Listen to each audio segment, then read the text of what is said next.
food subsidy, grocery at rice allowance.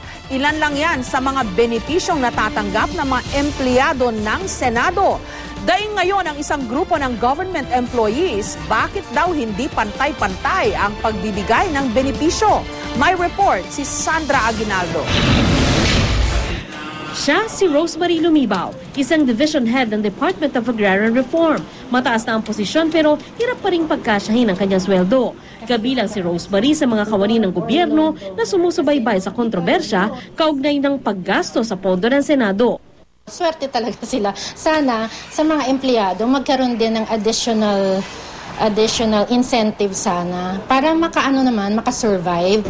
Bakit nga ba nasabing maswerte ang mga empleyado ng Senado? Si Rosemary, bukod sa 2,000 pesos na cost of living allowance at 8,000 pesos na representation and transportation allowance, wala na raw ibang allowance na natatanggap.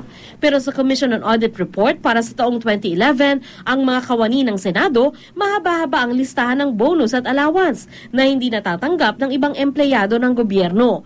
At hindi rin daw kinaltasan ng tax. Ilang halimbawa lamang dito, ang food subsidy na 500 pesos a month at grocery allowance na 8,000 a month.